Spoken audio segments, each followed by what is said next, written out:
el primer teorema de Shannon, que es el teorema de codificación de fuente, es que la cantidad de bits por símbolo que uno le puede meter a eso coincide con la entropía de la fuente. ¿Está? Entonces, es la búsqueda implacable, así, del mejor código de fuente. ¿Cuál es el mejor código de fuente? Aquel que justo coincide con la entropía de la fuente. ¿Y qué es la entropía de la fuente? La cantidad de información promedio por símbolo que ella emite. ¿tá? Y que la cantidad de información promedio que ella emite se mide por bits. Entonces lo vimos y encontramos que un estudiante de un super profesor como era Robert Fano, es que resolvió este problema. Hay que decirlo que fue lo máximo que hizo en su carrera. Después de ahí todo lo que hizo no tuvo tanta relevancia como ese resultado que lo obtuvo a edad muy, muy temprana. ¿Está? Entonces, bueno, vimos los códigos de Huffman, vimos que son códigos muy lindos estéticamente hablando, me refiero a cómo está pensado el algoritmo, es sencillo, cuando uno lo ve dice, ¡ah! Tan simple era la historia, sí, así de simple era la historia. Era lo mejor que podemos hacer, pero el código de Huffman tenía estas ventajas. Había que conocer la probabilidad de los símbolos de fuente, y sabíamos que si no los teníamos los podíamos estimar, que hay que estimarlos, que los símbolos pueden cambiar. Yo tengo un texto primero en español y luego tengo un texto en inglés a transmitir, y está claro que las frecuencias de las letras no son las mismas y que uno tiene que recalcular. La otra cosa que hay que hacer es que, bueno, sí, yo tengo esto, tengo el código, esto que sacamos acá, sí, te acuerdan que era prefijo y todo lo demás, pero yo este código se lo tengo que decir al receptor, y al receptor yo le tengo que pasar el arbolito ese con colores que tengo ahí, para que él sepa cómo tiene que decodificar. Es decir, de todo esto lo que surge es que para cualquier codificador tiene que existir el decodificador. Lo importante es que esa información, y que con esas dos cosas la información fluye, ¿verdad? Pero lo más importante es que tanto el codificador, digamos, el codificador tiene obviamente el arbolito ese para hacer el diccionario, esto que está haciendo, y hacer la traducción símbolo por símbolo, symbol wise. Pero también lo tiene que tener el receptor, es decir, en forma previa a la comunicación, el receptor se tiene que estar enterando de esto. Y esto, bueno, ustedes todavía no lo ven, o sí lo ven, ya lo están viendo en la parte de redes. Esto es todo un trabajo previo, es decir, cuando se establece una comunicación hay un tiempo previo, ¿sí? Hay que invertir, es tiempo, que son recursos, en el cual como que todo el transmisor y el receptor se ponen de acuerdo en el idioma que van a hablar. Una de las cosas que se tiene que poner de acuerdo es, si van a hacer compresión de fuente, en el decodificador de lo que va a recibir, que viene codificado por el transmisor. Entonces, ¿cuánta información? Sí, se transmite en forma previa.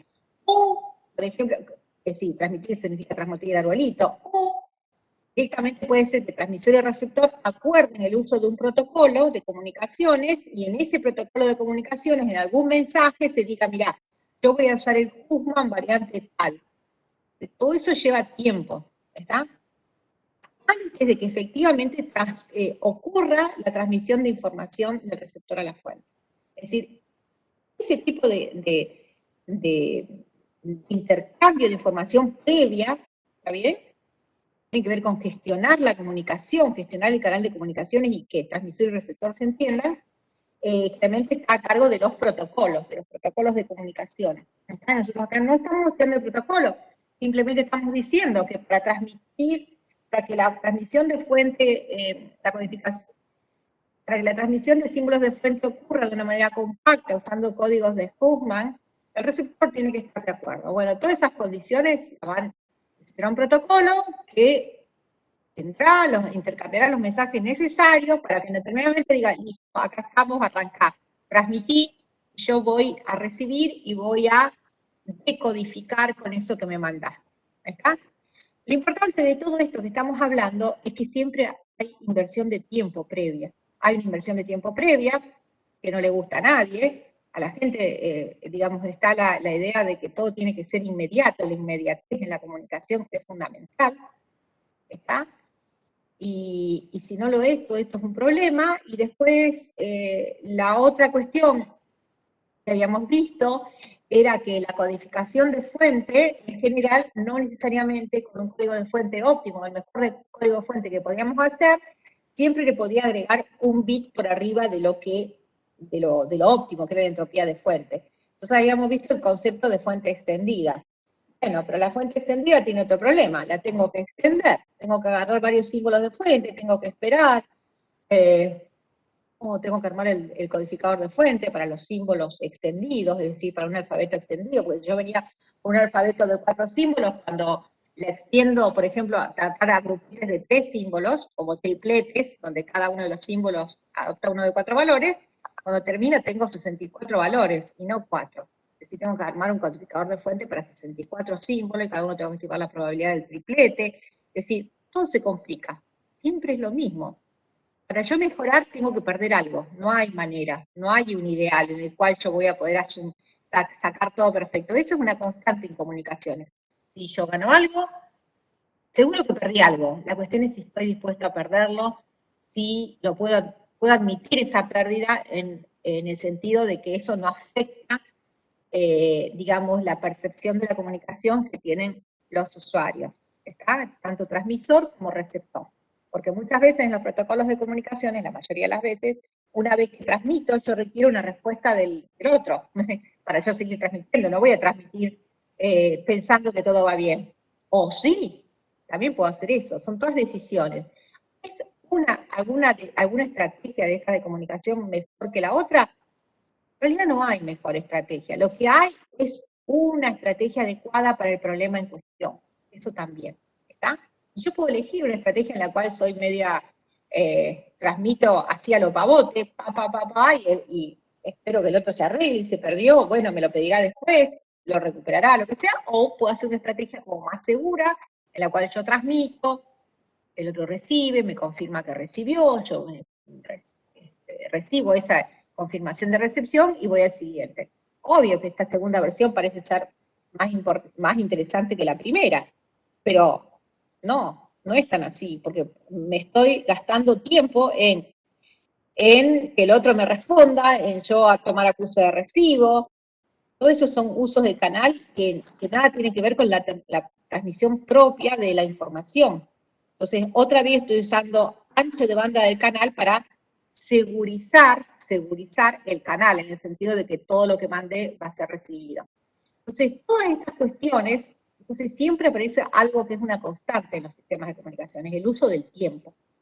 El tiempo impacta en el tipo de aplicaciones que pueden proponer los usuarios que están en las capas superiores. Cuando uno habla de capa superior significa que hizo una cantidad de, la información eran ceros y unos y no sé qué, pero arriba de eso yo la estructuré más, hasta que al final arriba tengo como que, bueno, sí, veo imágenes, fluye un diálogo, es de alto nivel, pero abajo hay bits nada más.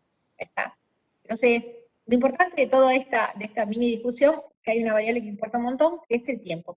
El tiempo, los delays que ocurren alrededor de la transmisión de información, fijan el tipo de aplicación que los usuarios pueden utilizar en la capa superior.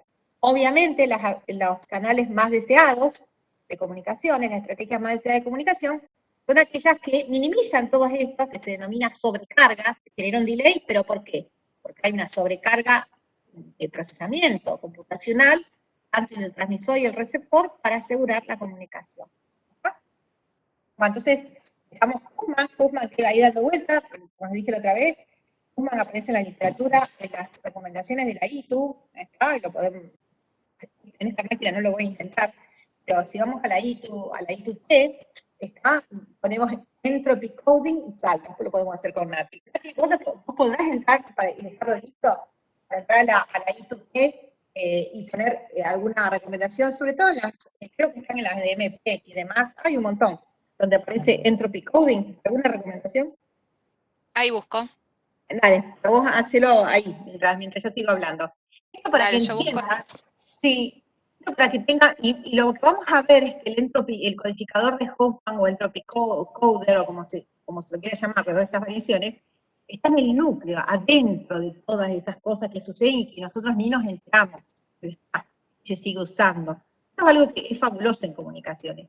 Uno enseña cosas que finalmente se siguen usando todos los días. Entonces, ¿cómo que? ¿Por qué? ¿Por qué es así?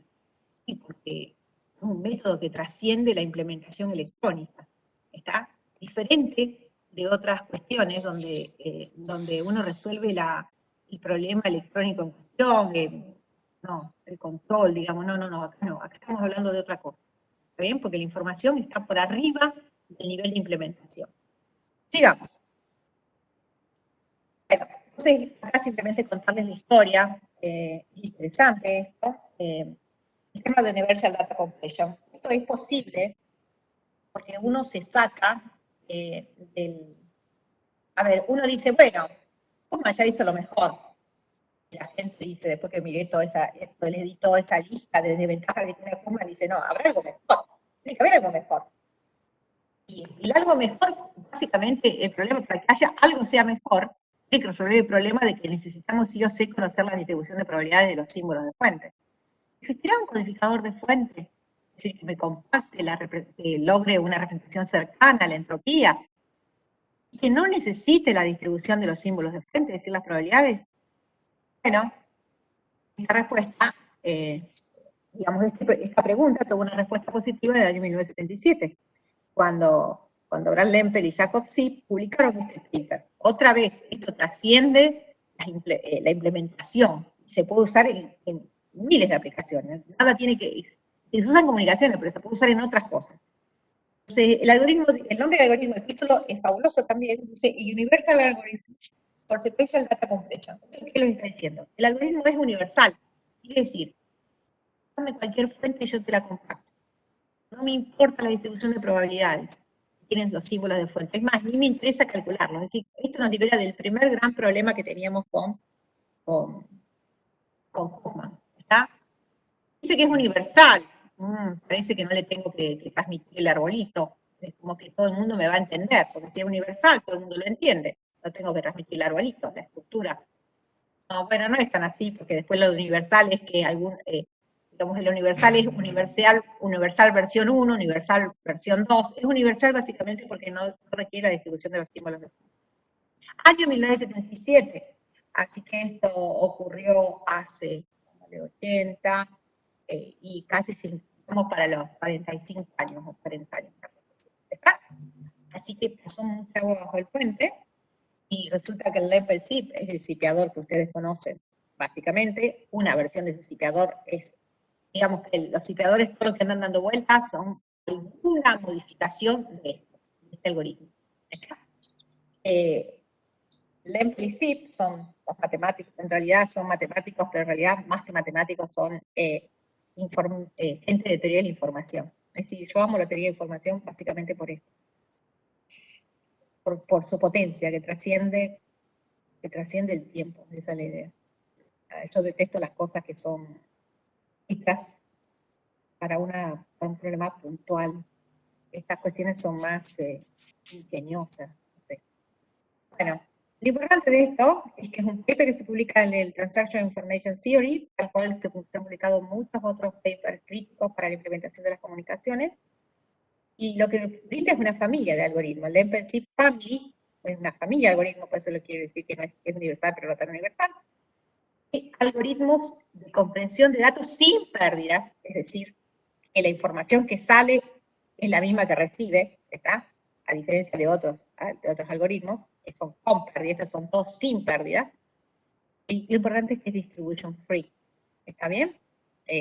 Acá Abraham Lempel es el que tiene es el más gordito, y Jacob Sipp es el más delgadito, está de frente. ¿Sí? Esto fue en Israel, el mío. Bueno, ¿cuál es la idea? La idea es bastante simple, ¿está? Pónganse que yo primero transmito, yo tengo esta frase, I am Sam. Bueno, pónganse que yo la parseo, es decir, la divido en dos pedacitos. I am Sam. ¿Está bien? I am es la primera, y le pongo un pointer, un puntero, como en C. Pónganse que por alguna razón, o le pongo un número, un puntero que dice, bueno, a todo este bloque lo llamo A, a todo este bloque lo llamo B. ¿Está bien? A y B son dos referencias. Le doy un ID, que es fijo, que es cortito, ¿está? No importa cuántos símbolos haya adentro. Es decir, yo puedo haber parseado, si la frase hubiese sido más larga, yo hubiese parseado en Son bloques como más grandes, pero fíjense que no necesariamente tienen que ser iguales esos bloques. Fíjense que uno tiene 4, el otro tiene 3 letras. Entonces, supónganse, esta es la primera frase. Yo, en la primera frase, entonces, la codifiqué, el primer bloque, lo codifiqué como referencia 1, y el segundo bloque lo llamé referencia 2. Ahora supónganse que viene, esa es la primera transmisión. Después de I am Sam, viene Sam am I. ¿Ven? Está invertido, pero básicamente son los dos bloques, es lo mismo. Entonces, la segunda vez, en vez de transmitir eso, en vez de transmitir I am Sam, que la primera vez lo transmití, pero lo que hice fue lo siguiente. El primer bloque donde decía, en mi cursor, yo esto todo lo transmito, pero digo, de acá hasta acá lo voy a llamar referencia 1, y me lo guardo en un diccionario. Y después transmito esto, ahí digo, esto no lo vi, y lo guardo y lo llamo referencia 2. Ahora tengo suerte, soy lucky, y veo que después de esto viene este mensaje. Bien, Sam, mamá, y digo, Sam, ya lo vi, ¿qué voy a transmitir estas 3 letras? Transmito su referencia. Y acá dice, ya, voy a transmitir esto, si yo ya lo vi esto, entonces transmito esto y transmito esto. ¿Se entiende la idea?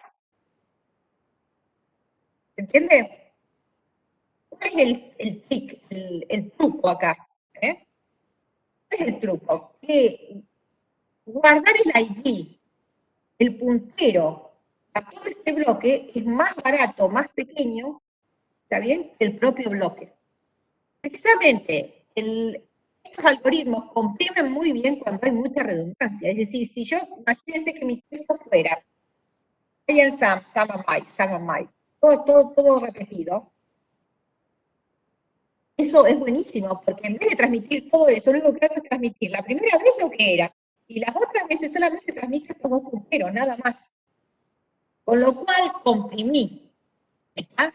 Comprimí porque la representación del puntero es más compacta en bits que la representación de la información a la cual apunta. ¿Está?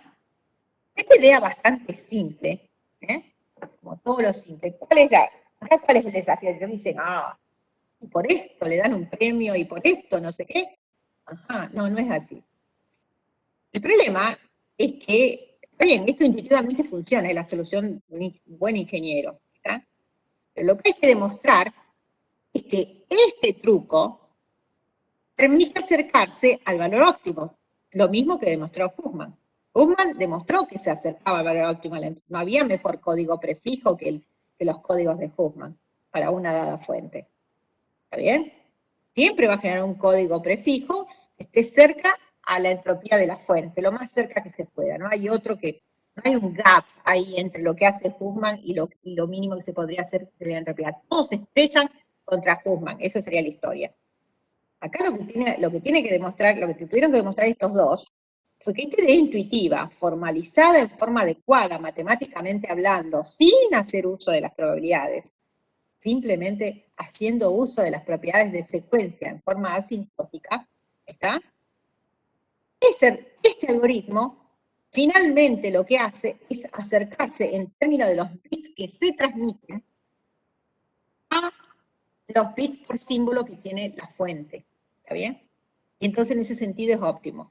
Lo que demostraron Lempel y Zip fue que este algoritmo, asintóticamente hablando, es decir, cuando la cantidad de símbolos que se han transmitido es muy grande, en promedio la cantidad de bits que yo gasto coincide con los bits por símbolo que tenía la fuente original. Con lo cual, encontré una solución óptima de una manera alternativa, sin recurrir al uso de probabilidades. ¿Se entiende? Es decir, esto es lo único que hay que recordar. Es esto. Ahora, como este resultado es asintótico, es decir, es cuando la secuencia de símbolos que yo observo tiende a infinito, ¿está? No quiere decir, en realidad, si ustedes a veces hacen una compactación con zip, y en algunos casos, no sé si se la puede decir porque ella lo utilizó en el doctorado, está peor que el archivo original, ¿está? Y entonces dice, bueno, ¿y qué hizo? ¿No era que compactaba? No, zip les dice, mirá, cuando hay una secuencia infinita, bueno, ahí en promedio, si yo miro por símbolo, luego pasó casi el infinito, lo que voy a tener es una entropía. La diferencia con Huffman es que Huffman provee un resultado para secuencias finitas, para texto finito, ¿está? Y eso sí es una diferencia. Entonces, bueno, pero ¿qué es lo que pasa? Como siempre en ingeniería, hay una ganancia y una pérdida. Entonces, acá, ¿qué es lo que gano? Bueno, en general, para texto, esto sirve muy bien, como se ve de este ejemplo, que es pago, cuando la fuente es muy redundante. Es decir, si ustedes tienen un archivo que tiene todos símbolos iguales, ¿está bien? El primero lo van a transmitir, bloques de símbolos iguales, como que va todo repetido. Y el segundo y a este último no van a poner la referencia a eso, que es más compacta que el propio bloque, digamos. Y entonces, esa es una representación que realmente comprime en el término de números de bits. Pero cuando puede haber situaciones que no cumplan esa condición, y bueno, nada, hay que aguantar, porque esto es un resultado asintótico, ¿está? Pero por lo demás, está muy bien pensado. ¿Está? Bueno. Entonces, hay varias versiones. En principio, nunca nos ponemos de acuerdo. Nati, ¿qué versión es la que usamos en la práctica? Porque siempre tenemos problemas entre lo que damos en la práctica, precisamente, y la que está en el libro, y la que suelo dar yo. En realidad, ¿tenemos por ahí? Sí, sí, acá estoy, estaba muteada. En el libro está detallada el MPC 78 y en la práctica vamos el MPC 78 y el MPC 12. Claro, que es una mejora. Sí, una mejora de 78. Uh-huh. Y una original es esta. La idea Sí, conceptual esta es es la la original. misma. Ah, la de MPC 77, que es esta que estaba acá. ¿Ah? Por eso todavía digo que las otras son modificaciones, pero esencialmente hace lo mismo. ¿Está? Entonces es un algoritmo de comprensión de datos sin pérdida, muy usado. ¿No? Entonces, básicamente la idea en el núcleo conceptual, y después hay que implementarlo, obvio, memoriza substrings. Es decir, que lo que tiene que hacer es algo así como esto. Los substrings se refieren a este bloque, el azul, el verde. Hay que definir qué es un substring. ¿Está bien? Es una cadena de caracteres que no se han visto. Por ejemplo, estos dos, la primera vez que lo voy a transmitir, no los vi, así que yo voy a guardar esto. ¿Está? ¿Por qué decidí guardar estos 4 y no el primero? Bueno, esa es otra cuestión. Ahí era intuitivo. Nadie les decía por qué. Acá hay que decidir qué es un substring. Entonces, la primera vez el substring en realidad es una letra individual. ¿Está? Porque la primera vez vi como la nada misma. Y después veo de a uno, después voy subiendo, está bien, veo de a uno y los distintos de uno, veo de a dos y las distintas versiones de dos, y así. Entonces, memoriza entonces substrings, subcadenas que no se han visto. Y asigna un nombre corto, un alias, en esta referencia. Nombre corto, alias. Tiene que ser corto, más económico que lo que tengo ahí adentro. La próxima vez que observa estos substrings, como en este caso, ¿está bien?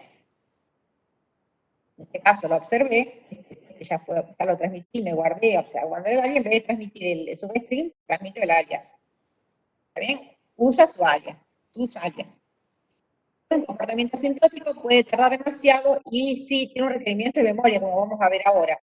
Y para textos muy redundantes, efectivamente funciona. A diferencia del de Huffman, que le agrega siempre, como que estoy excedido, no estoy alcanzando bien el límite. Entonces, fíjense como que Huffman es para texto finito y si es muy redundante es como que no es tan óptimo si ustedes quieren, ¿está? Es como siendo código prefijo, porque lo de Huffman es que el código prefijo que mejor se acerca a esto. Acá nadie está hablando de un código prefijo, ¿está? Está hablando de comprimir, hacer una transmisión similar a la que haría si yo tuviese una representación binaria que sea como la entropía de la fuente. ¿Ya?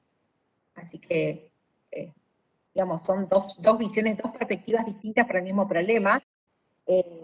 Acuérdense, su objetivo final es siempre lo mismo, admitir la menor cantidad de bits sobre la fuente sin perder información. ¿Ya? Bueno, a ver, vamos con esto. Nati, vos seguime porque acá siempre lo mismo. Bueno, entonces yo tengo estos datos. ¿Hasta ahí estamos de acuerdo? Dos datos binarios, están todos binarizados los datos en principio. Esto también se puede hacer para datos no binarios, ¿está? Bueno, este es mi, oh Dios, este es mi diccionario, ¿está bien? Bueno, mi diccionario tiene que ver con los substrings que yo vi o no vi, ¿eh? Como el parseo que donde hicimos esa referencia 1, referencia 2, a eso se refiere. El índice se refiere al alias, yo le pongo, ¿está?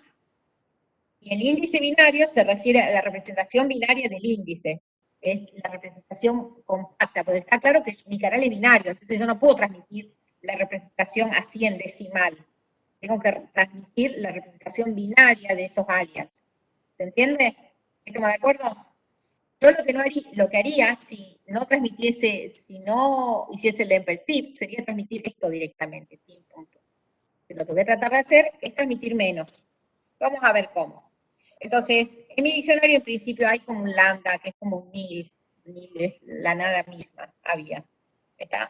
Y estos son los datos. Entonces dice, a ver, acuérdense que decía, voy observando los substrings que no vi y me los guardo en memoria y le asigno un índice. ¿Está? Entonces, acá en principio es como decir, bueno, no tenía nada, le asigno un 0, ¿está bien? Y acá tengo el 1. El 1 no lo había visto, porque yo lo único que había visto era esto.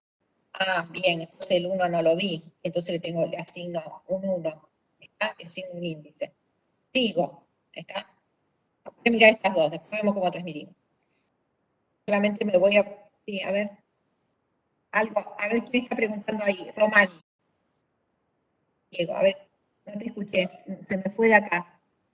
Diego Sí. pregunta, ¿por qué los símbolos de índice 5 y 6 tienen el mismo índice binario? Me habré equivocado, todavía no llegué hasta ahí. Ahora lo voy a seguir, ¿está? Ahora lo vemos. Ahora lo vemos, sí, sí, probablemente trato siempre de desarrollarlo. ¿Está? Bueno, entonces, entonces, lo que no había visto, la signo 0, es como, esto es la inicialización. ¿Está bien?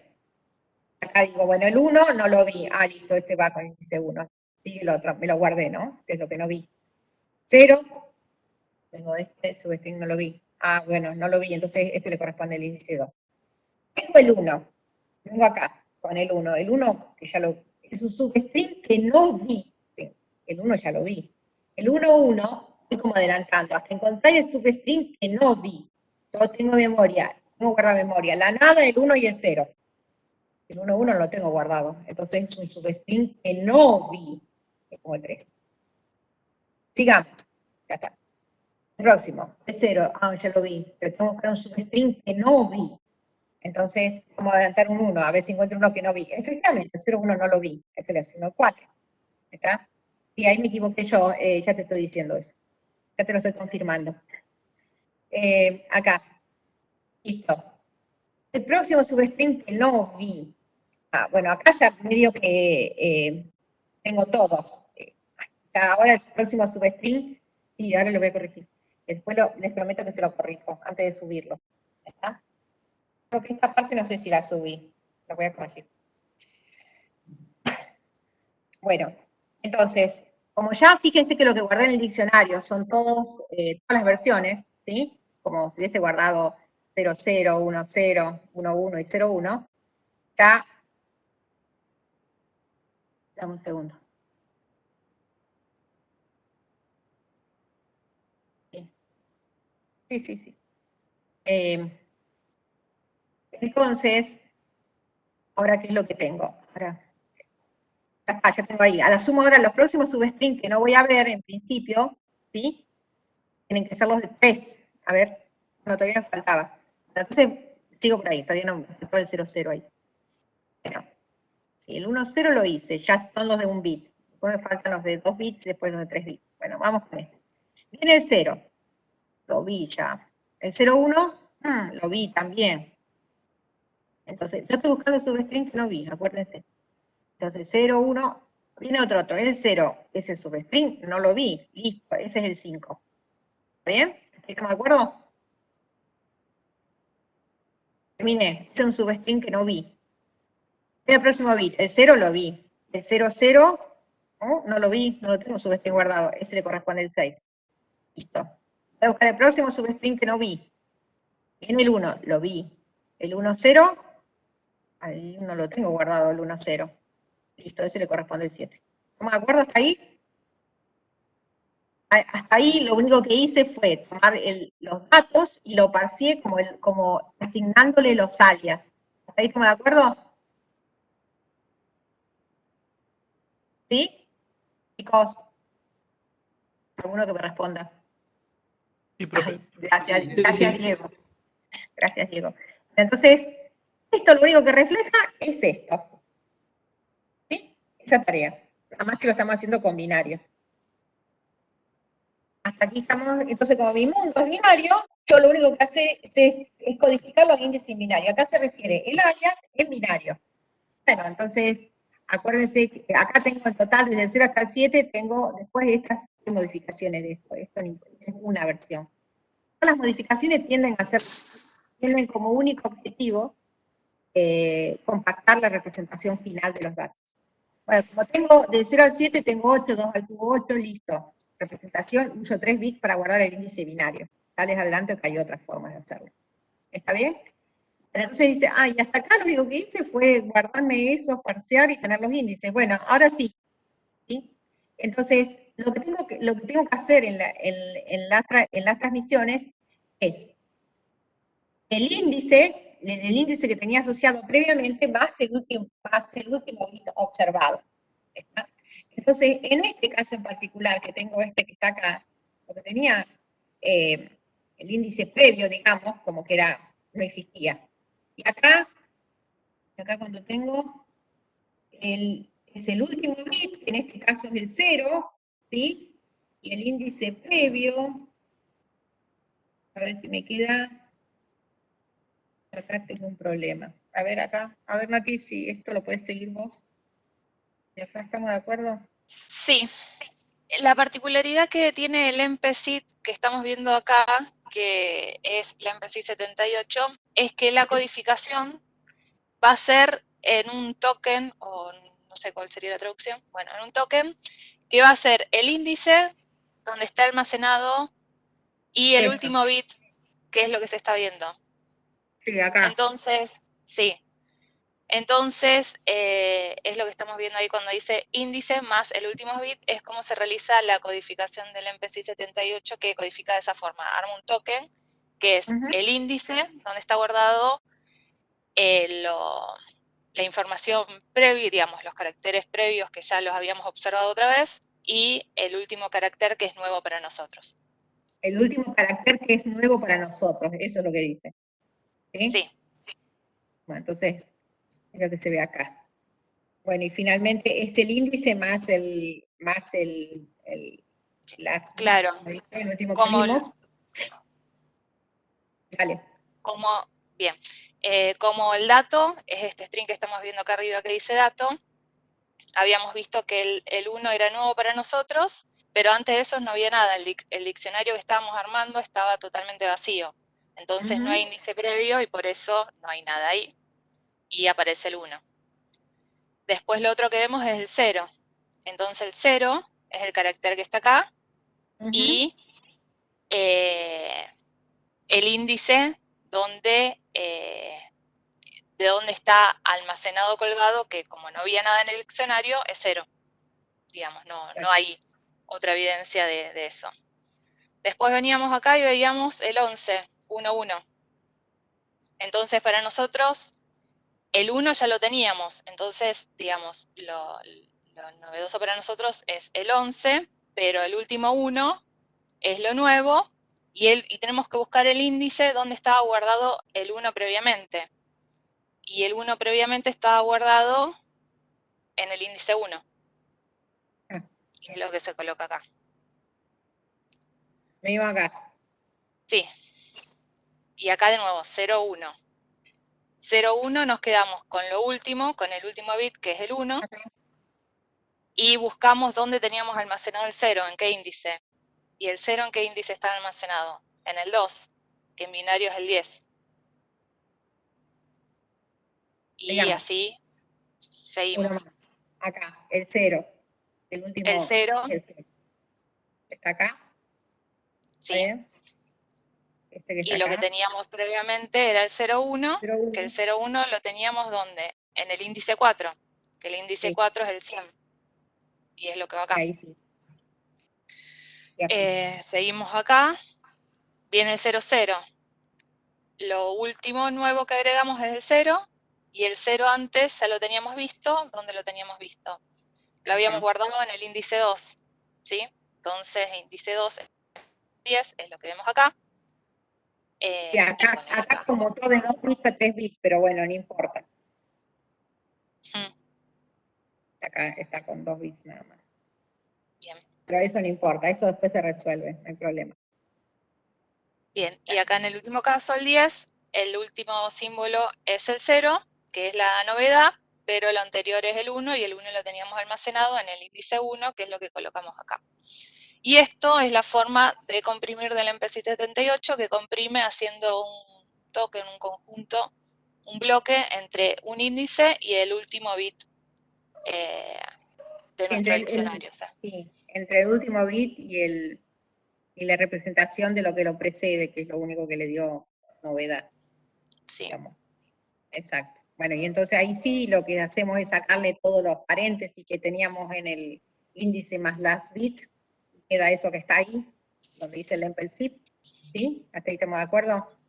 Sí. Y entonces, ahora el problema es, esto es lo que voy a transmitir directamente, entonces ustedes dirán, a ver, y no parece ser tan eficiente, no necesariamente, fíjense que este es un buen caso donde lo que aparentemente lo que teníamos es más compacto que lo que tenemos, ¿no? ¿Lo ven? ¿Ven? Sí. Así a simple vista se ve como más coso. Bueno, es lo que les dije antes, no necesariamente en la ventana de observación esto sucede, que sea más compacto. ¿Sí? Entonces, el decodificador, bueno, va a ser, haciendo el camino inverso a lo que teníamos, va a hacer esta recuperación, va a hacer el proceso inverso. Para todo codificador hay un decodificador, y es el decoder que está ahí, y de esto, a partir de esa decodificación, tiene que salir la recuperación del string binario original, que es lo que está ahí. Bueno, todos estos algoritmos de la familia del MPLC, todos tienen variantes, es decir, lo primero que tienen que hacer ustedes es establecer de qué variante estamos hablando, ¿sí? Son todas ellas, a lo largo de los años, lo que han hecho es agregar pequeñas modificaciones para mejorar la eficiencia del algoritmo, ¿sí? Así que hay muchas. Nati, ¿nosotros cuál usamos cuando trabajamos con vos en esto? Yo ni me acuerdo ya. En la tesis Sí. terminamos usando GZIP, que GZIP tiene adentro un Huffman más un MPC Welch, más otra Exacto. cosa más. Claro. Entonces, fíjense, ni siquiera está bueno esto que está contando Nati, porque estamos como que cada una de estas soluciones resuelve algún pendiente de que deja la otra, pero en general para sacar una solución práctica, uno requiere la combinación de estas soluciones de manera ingeniosa, ¿está? Y eso otra vez habla de cómo funciona las comunicaciones, que siempre funcionan en bloque, combinando cosas y demás. Nunca funcionan tratando de optimizar todo de una. Esa solución no existe.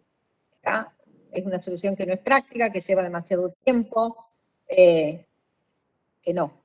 ¿Está? Entonces, nunca recomendaríamos en comunicaciones resolver el problema súper complejo, sino resolviendo de esto y después combinarlo. Es una constante en cualquier problema de ingeniería que haya que resolver.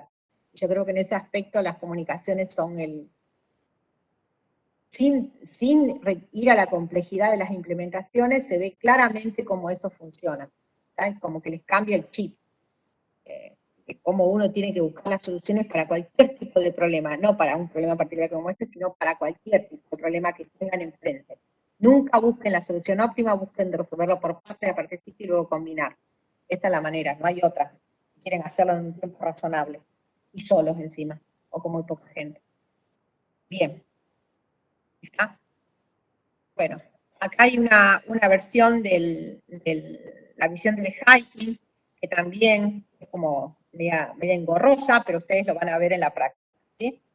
Así que esto tiene, el hiking trabaja con una precarga y también dice the shortest and sync subsequence. Ese es el paradigma que utiliza, que finalmente es esto, the shortest and sync subsequence. Yo busco siempre la novedad, la más corta, el más corto de los substrings que no haya visto. Eso lo tengo. ¿Ven? Hay una precarga original de los símbolos individuales. Esto sí, como decir, bueno, yo tengo un ASCII, bueno, pongo todos los ASCII y le pongo sus índices. En vez de arrancar y decir, vi una A, vi una C, vi una D, no, precargo todo y yo supongo que esos índices están hechos. Simplemente es así como funciona en la práctica también. Idealmente funciona así, pero bueno, en la práctica funciona cargando los índices originales. ¿Está bien? Es decir, que el 0 y el 1, en este caso, fíjense que voy a transmitir binario, pero ya supongo que estos dos tienen asignados, como que tienen asignados una identidad. Bueno. Nati, vos tenés ahí lo de Huffman ahí en el, escúchame. Más o menos, encontré Más algo, o menos. pero no desplegado, no detallado. A ver. No, simplemente para verlo, para ver dónde está, nada más. Bien, ahí se ve.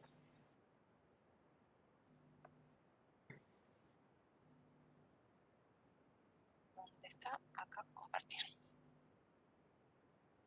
Esto lo van a ver el año que viene, para la gente que cursa comunicaciones y demás.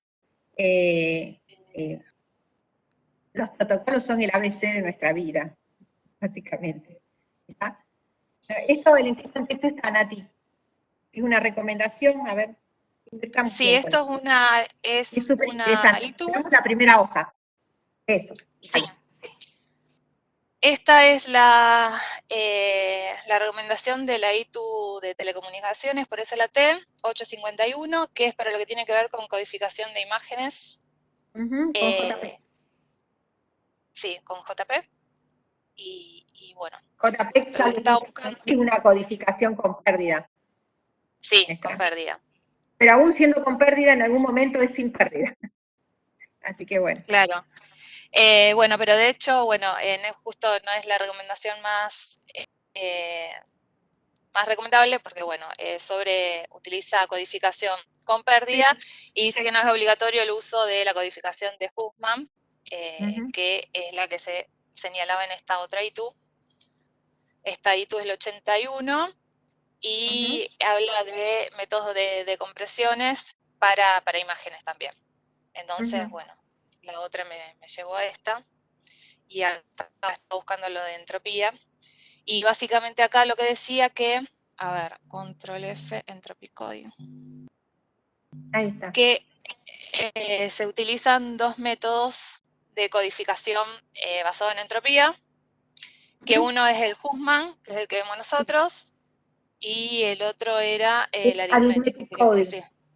Ahí está, sí, acá dice que no lo vemos nosotros, arithmetic coding, pero no importa, veamos el Huffman. Sí. Bueno. El de Huffman, el de arithmetic coding también es bastante ingenioso. No es de lo que más me gusta, pero es ingenioso.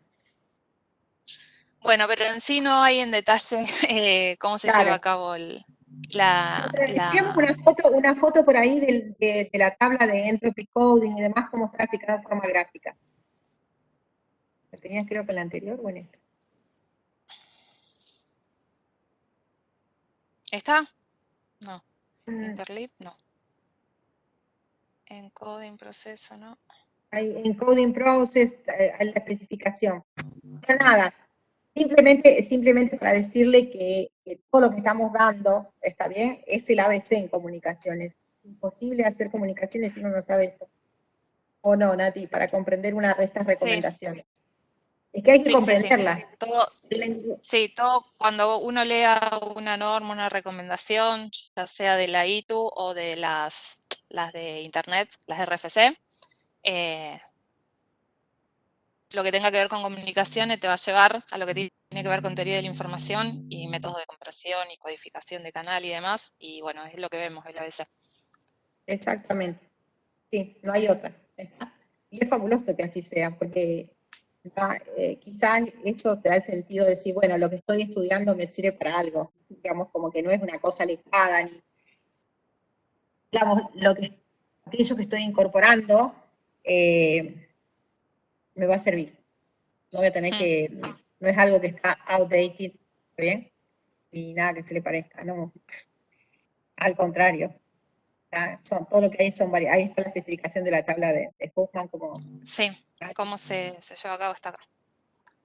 Exacto. Ahí están los diagramas de flujo, como siempre, digamos, está, bueno, digamos que ahí bueno, el médico, al menos está el algoritmo lógico para llevar a cabo las cosas. Sí, y después implementarlo, obvio. Sí, después hay que implementarlo. Acá no hay programa, la recomendación solamente dice que hay que hacer esto y aquello. Y te dice, ¿y cómo lo hago? No, eso te lo arreglás, programás, lo metés en firmware, no, es tu problema. Pero yo sé que esto funciona. ¿Está bien? Así que bueno, es simplemente para darle un viso de realidad a lo que estudiamos, porque si no parece que uno está estudiando, hay que cumplir un programa, y eso no es así. Eso quédense tranquilos que no es así. Bueno, listo, entonces sigo. Vámonos, Manati. Sí, Muchas gracias. ahí te paso. De nada, ahí te paso. Sí. Ahora voy a buscar tengo estas que son horribles de antes, pero bueno, son las que tengo, porque si quiero buscar las otras, es imposible.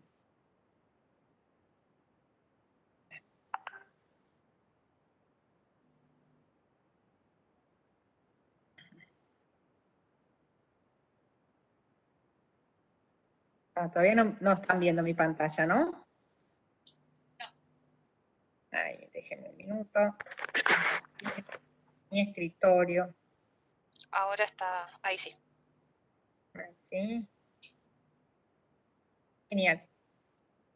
Bueno, vamos a la parte 2. Bueno, después vamos a avanzar tenemos ejercicios del EMPESIP, ¿no, Nati? Sí, tenemos. Sí, tenemos, así que bueno, hoy vamos a avanzar sobre la segunda parte. Entonces, asumamos que ya pasamos Huffman, somos unos expertos codificadores de Huffman, que ya conocemos la entropía, conocemos el concepto de entropía. Siempre esto está en el receptor. Y lo que es seguro es que el receptor es todo ideal. ¿Por qué? Porque yo tengo la fuente, yo tengo el acceso, lo comprimo. Un detalle pequeño es que si se corrompe el zip, no lo puedo recuperar. En general, basta que yo me pierda un poquito de eso como para que el archivo sea recuperable. Entonces, bueno, está bien que se ponen estrategias para que eso no suceda y demás, pero obviamente es un codificador, comprime la información que yo tengo a la vista en una representación más compacta que tiene que ver más con su contenido de información y no con la representación que yo tengo, la primera representación que yo tengo visual, ¿está? Y lo que yo haría si no conociese alguno de estos métodos, ¿está? Si yo, por ejemplo, fuese un experto, no fuese como en castellano hay una palabra, alguien neófito en una materia, sí, bueno, me vienen los símbolos, dale, ¿cuántos símbolos tengo? 27, bueno, 27 símbolos, 2 a la quinta 32, a la sexta 64, bueno, ponele un byte por cada uno y avancemos. Eso no está bien, nadie dice que no lo puedan hacer. La historia es que no es óptimo. Y cuando te des cuenta, estás tirando una cantidad de dinero ahí adentro. Porque alguien viene y te dice, no, pero pará, vos esto lo podés hacer más barato y en menos tiempo. Y esa es otra cuestión, comunicación. Bueno, entonces ahora vamos a salir de este mundo ideal, que es el codificador de fuente. Ahora vamos a tener esa información que ya era una información que no era binaria, pero yo la binaricé y además encontré una representación compacta, tanto sea por Lempel-Zip, tanto sea por Huffman. ¿Está? Lo importante es que yo ya resolví el problema de representación de fuente. Ya tengo mi stream de bits, ¿sí? Que fluyen ahí, los tengo listos para mandar a destino. y tienen que en el medio pasar por un canal antes de llegar al destino. ¿Qué es lo que pasa? Cuando ese stream de bits sale de mi control y se manda al canal, que el canal es una abstracción física, una abstracción básicamente, abstracción es mental, un canal físico efectivo. Esto quiere decir, ese canal físico puede ser un par trenzado, un cable coaxil, una fibra óptica como medios guiados, puede ser un canal satelital, es decir, una línea a la vista, alguna transmisión por éter, por inalámbrica, diferentes bandas de frecuencia, no importa. Fíjense, los conceptos de comunicaciones que tienen que ver con cómo resolver el problema de transmitir un flujo binario sobre un medio de comunicación, y que en este medio de comunicación, ese flujo binario está expuesto a errores, que es lo que sucede, son conceptos establecidos, las bases han sido establecidos hace 70 años, y aún no y siguen siendo válidos. ¿Tá? Y es más, quedan muchas cosas por resolver todavía. Entonces, eso es lo más importante de todo. Entonces, cuando yo tengo el stream binario que sale del codificador de fuente, yo estoy limpia ahí en ese momento, estoy absolutamente lista para mandar la información, pero yo estoy segura que cuando eso vaya por eso que yo llamo canal, el canal, ahora ya entendimos, es cualquier cosa que sea un medio adecuado para transmitir, para llevar la información. Nadie dice que la pueda transmitir en forma perfecta, pero lo que estoy segura es que ahí mi información va a ser expuesta, va a ser agredida, si ustedes quieren, por el medio. El medio lo único que hace es corrompe, ¿no? También lo hace en forma aleatoria, además. Eso es súper importante. Si yo supiera que siempre va a ir a molestar a un mismo lugar, que siempre una fracción de la información, por ejemplo, la entrada o la salida, va a ser expuesta a algún tipo de información, y bueno, qué sé yo, me la arreglaría para al principio mandar basura, y después información, y después hacer al final, una cosa así, no sé. ¿Está? Pero eso no sucede.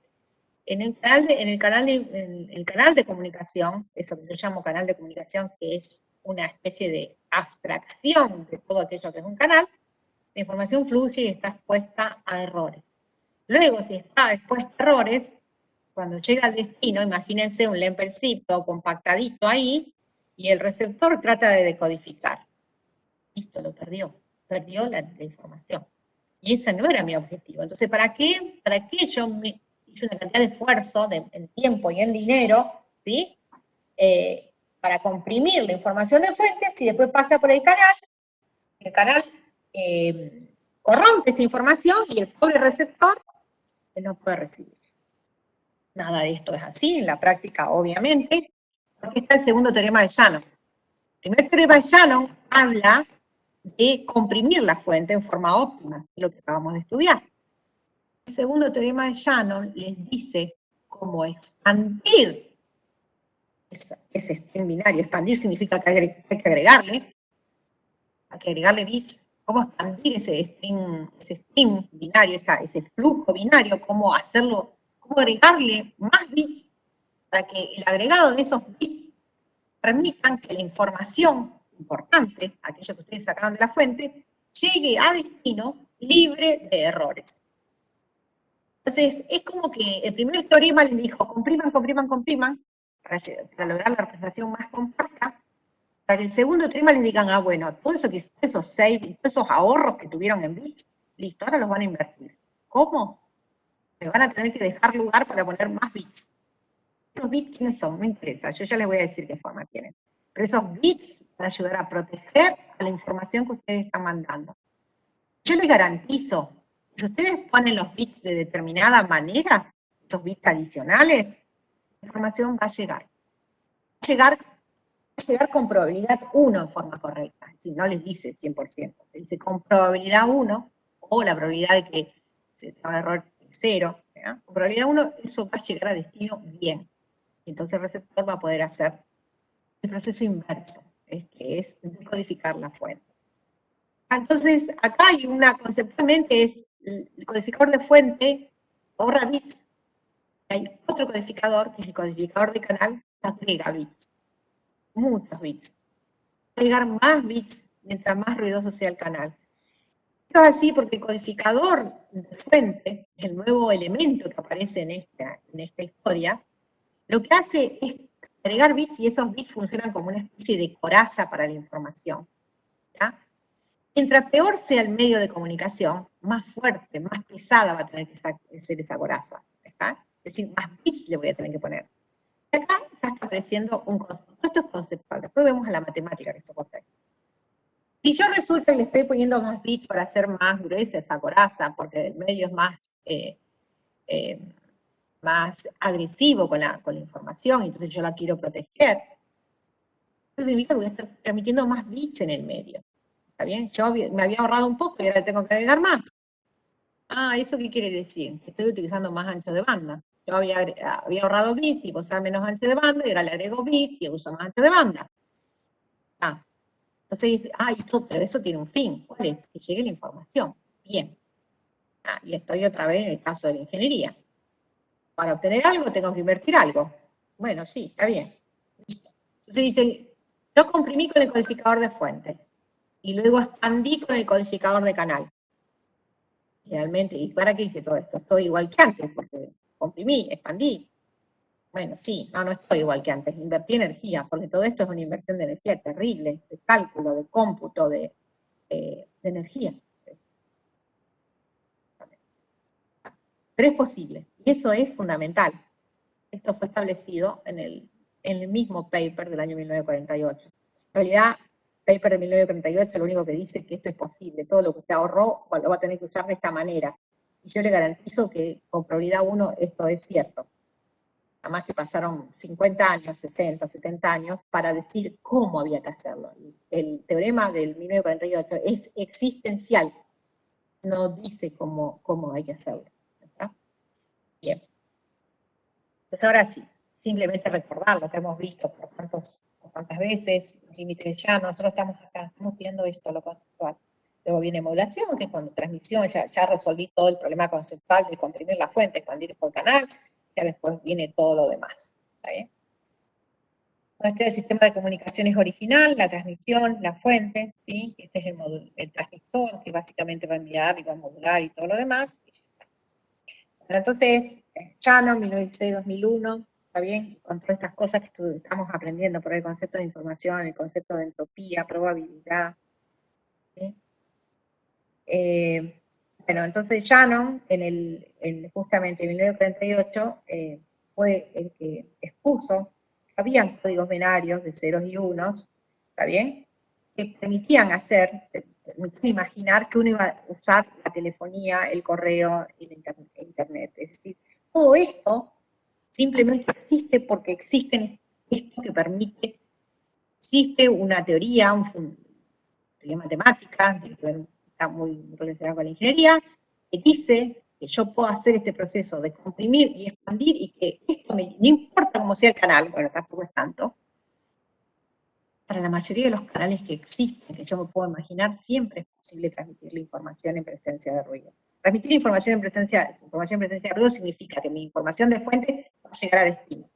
¿Está bien? Pero entonces ahora lo que vamos a aprender es cómo hacer esa inversión. Entonces esto fue establecido ya directamente en 1948, está escrito acá. Esa es como la Biblia de comunicaciones. ¿Ah? Es el primer párrafo que habíamos visto.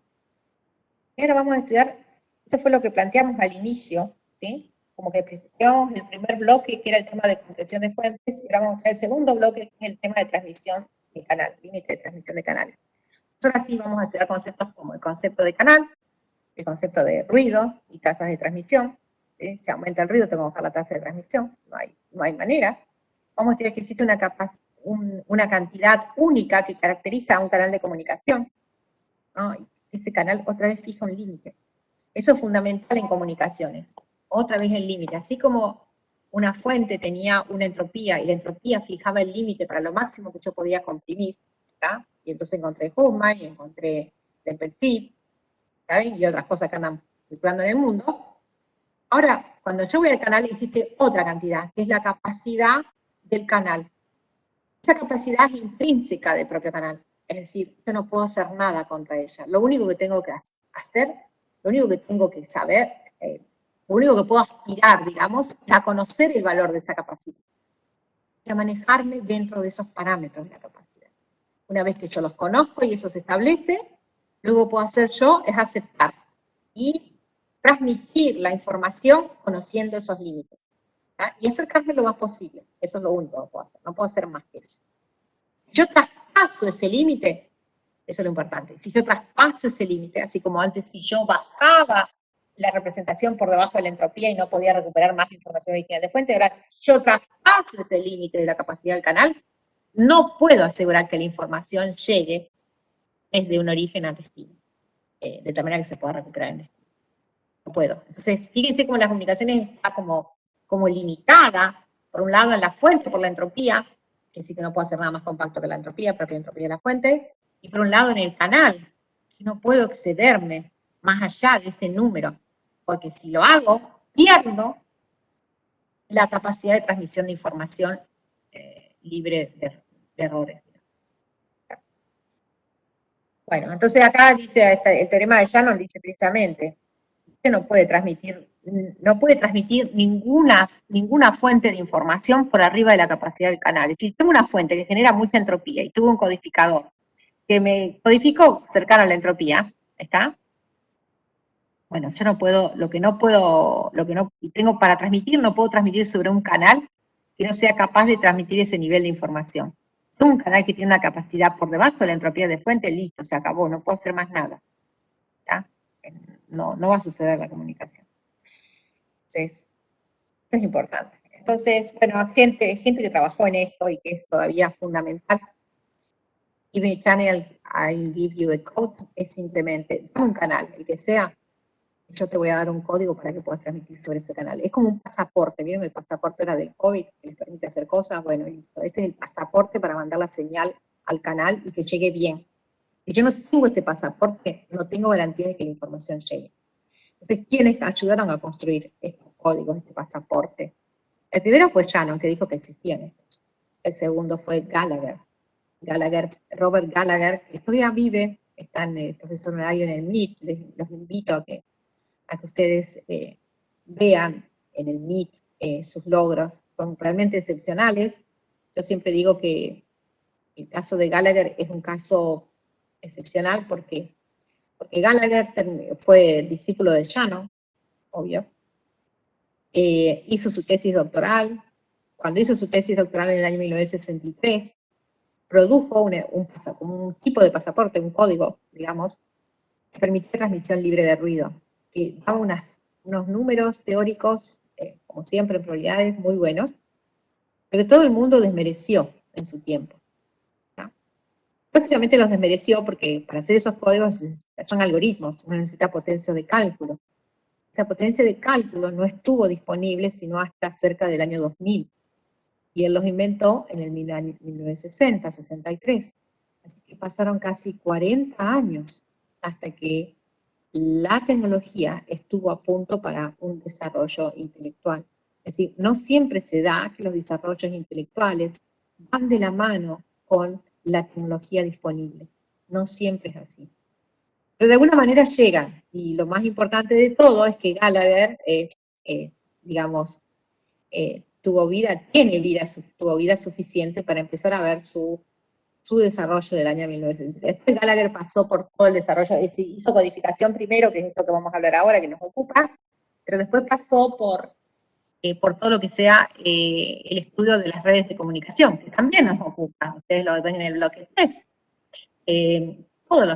Hay una cantidad de cosas de los protocolos de comunicación para redes en los cuales intervino Robert Gallagher. De hecho, hay un libro muy famoso, que es como un ABC, para entender los fundamentos. No me refiero a la cuestión tecnológica puntual, la de, digamos, un protocolo y demás, sino las bases conceptuales de cuáles son los límites para transmisión de información en redes, que lo hizo Gallagher. Hay un libro que es Data Networks, que es de Gallagher y Bersecas, que es muy famoso, ¿está? Gallagher estableció los límites para que se pudieran establecer diferentes servicios, es decir, para estudiar los tiempos promedios de demora dependiendo de las capacidades de procesamiento de cada uno de los nodos y demás. Sobre esos fundamentos teóricos, luego se diseñaron todos los protocolos de comunicación. Es decir, otra vez, el problema es el mismo. Gallagher lo que hizo fue estudiar primero la comunicación punto a punto y luego estudiar la comunicación en redes. ¿tá? En los dos casos produjo resultados fundamentales, pero yo me quedo con el resultado primero, el de su tesis doctoral. Bien.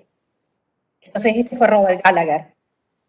A renglón seguido vino un investigador que también resultó colaborar en la misma línea con Gallagher,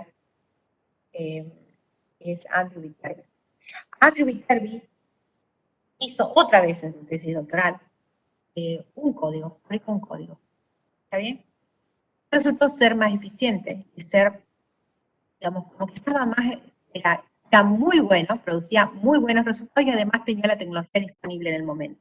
Es decir, que como uno que podía dar evidencia de que ese código era realmente bueno para la transmisión y permitía hacer transmisiones que antes no se podían hacer.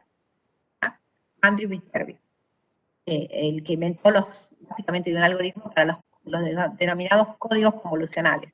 ¿Está bien? Entonces Shannon es el primero que dice que existen estos elementos que son matemáticos básicamente, facilitan la transmisión de información en presencia de ruido y por lo tanto facilitan las comunicaciones digitales. En su paper original él habla de la existencia y aparece un primer código, que es el código de Hamming. Hamming, que era un compañero de escritorio de él, simplemente, produce un código que le sirve a Shannon para decir, miren, yo digo que existe, pero además acá tengo uno. No es el mejor, pero existe. Permite hacer cosas que son interesantes. Viene Gallagher, y Gallagher dice, oh no, yo tengo una familia que es buenísima de cosas, técnicamente produce esto, pero resulta que no lo puedo implementar. ¿Está? Y después viene Viterbi y dice, yo tengo una familia de códigos que permite transmisión de información en presencia de ruido, y lo puedo implementar. Miren, mis otras no serán tan buenas como la de Gallagher, e incluso tampoco como el ideal de Shannon, pero funciona muy bien. Este es Viterbi, ¿está? También, los desarrollos de Viterbi permitieron a la NASA hacer todo el programa de exploración a la Luna interplanetaria, básicamente. Todo lo que se transmitía, las imágenes que se transmitían tenían una codificación, que era la codificación de códigos convencionales de Viterbi, no así los códigos de Gallagher. ¿Está bien?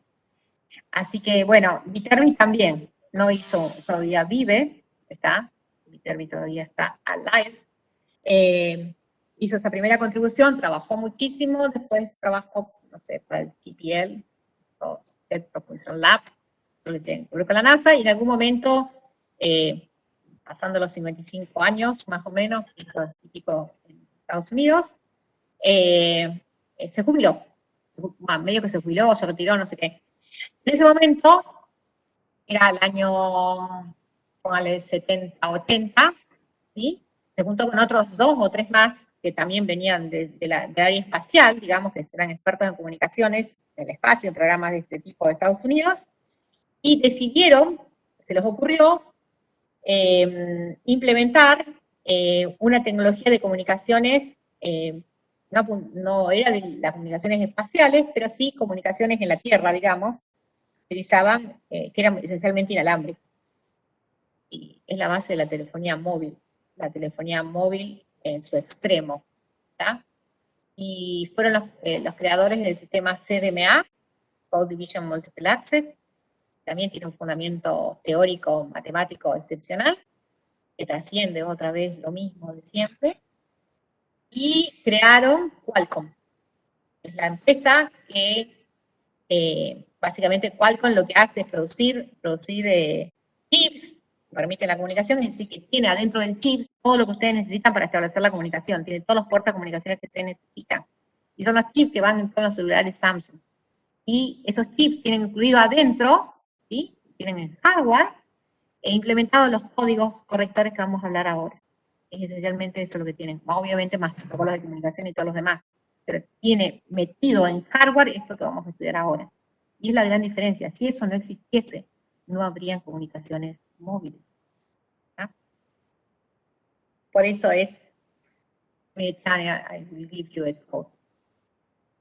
Bueno, este es un libro que a mí me gusta mucho. A ver, The Art of Algorithm Coding, que se refiere, ahí están todas, es como un libro de cocina, donde están todas las recetas importantes. Bueno, ahí están todas las recetas importantes de codificación y los códigos que uno tendría que usar para transmitir información en presencia de ruido y aún así garantizar que la información llegue a destino. El autor es Robert Morero Zaragoza, que me gusta mucho. Bien. Sigamos. Bueno, esto es simplemente decir que todas las expediciones al espacio, vieron que ahora está como muy de moda esto también, volver a la Luna y todo ese rollo, ir a Marte, a no sé a dónde. Bueno, todas estas exploraciones, obviamente, ¿qué es lo que quiere uno hacer? Estos cohetes viajen al espacio, que aterricen en algún lugar, que envíen imágenes a la Tierra, antes que como uno en general no espera que vuelvan tal cual. Entonces esperan que algunos incluso se los manda para que no vuelvan más y que transmitan hasta donde puedan. Bueno, todos estos cohetes mandaban información, uno enviaba estos cohetes y después tenían dispositivos que tenían que transmitir a la Tierra. Y esta transmisión a la Tierra se hacía codificando esa información binaria, sabiendo que en el medio esa información podía llegar errónea, ¿está? Es decir, era afectada por error. Entonces se le ponían datos, se ponían códigos correctores de error, ¿está? Esa es la diferencia. Bueno, y acá bueno, están marcados los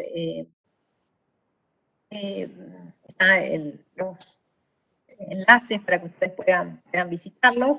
Bueno, y ahí se ve las diferentes las diferentes ganancias, digamos, o la nitidez que uno va ganando a medida que la codificación de canal se va haciendo más sofisticada.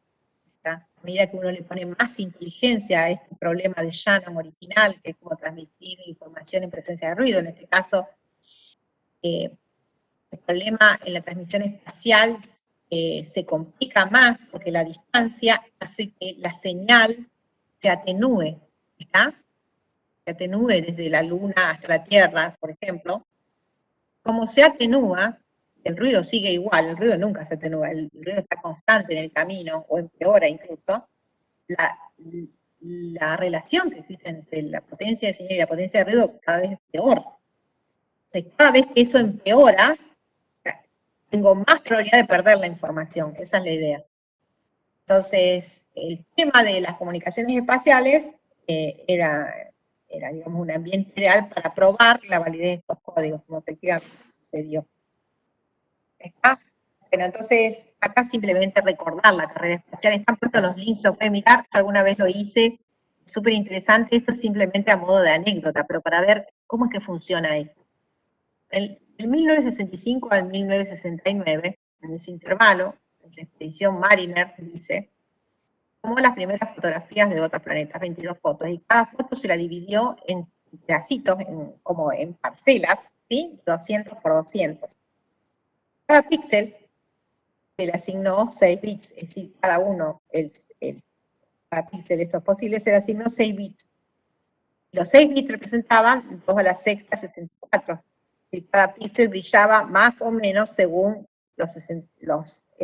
el patrón particular de 6 bits que estaba asociado.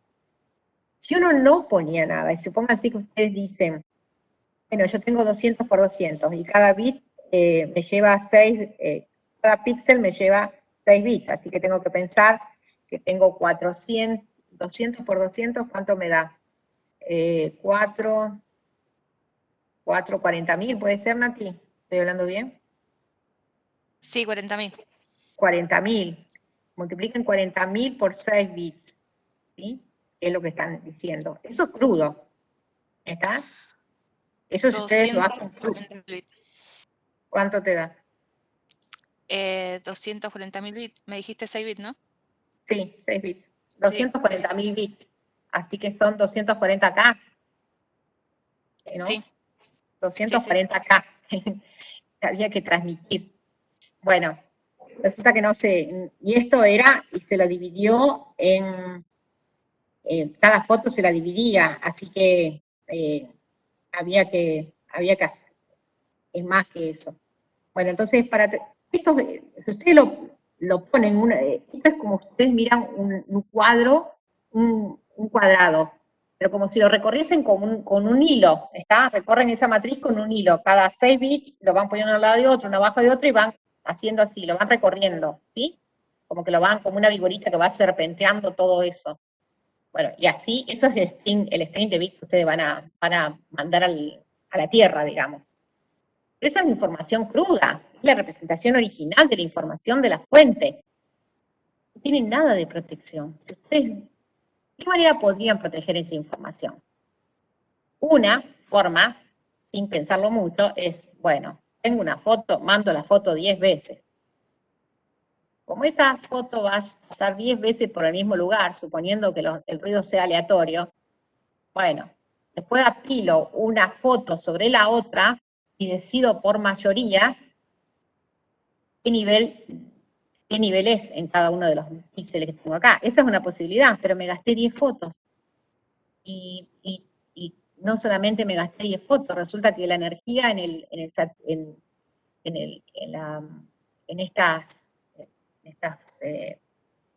no son satélites, que son vehículos no tripulados, esas cosas que quedan ahí depositadas afuera. ¿Sí? ¿Qué son? ¿Cuál es la palabra? Sonda, puede ser. Sonda, sí, algo de eso. Es un recurso, la energía en esos casos es un recurso totalmente caro, que yo lo tengo que cuidar. Pero no me puedo dar el lujo de emplear eso para mandar 10 veces lo mismo. Tengo que dar 10 veces cosas distintas y tratar de que lleguen de una. Entonces, acá se empieza a apreciar, y estoy hablando del año 1965, un montón, el valor de las comunicaciones y el valor de los códigos correctores de error. Los códigos correctores de error básicamente lo que hacían es, una vez que yo tenía todo lo que tenía binario, que era la codificación de fuentes, si ustedes quieren, le agregaban un poco más de bits, un poco más, y esos bits servían para proteger a todos los otros. Y en destino, que es la Tierra, la gente recibía eso todo corrupto, pero usando el conocimiento de lo que se había agregado podía recuperar la información original y entonces podía recuperar las fotos. Entonces, lo que hace el origen es meter un poco más de bits, que es el código, ¿está bien? En este caso el código de Hadamard was used, dice, ¿está bien? Entonces, en el primer caso se tomaron esas fotografías, se tenían 240.000 bits y eso se le usó un código de Hadamard.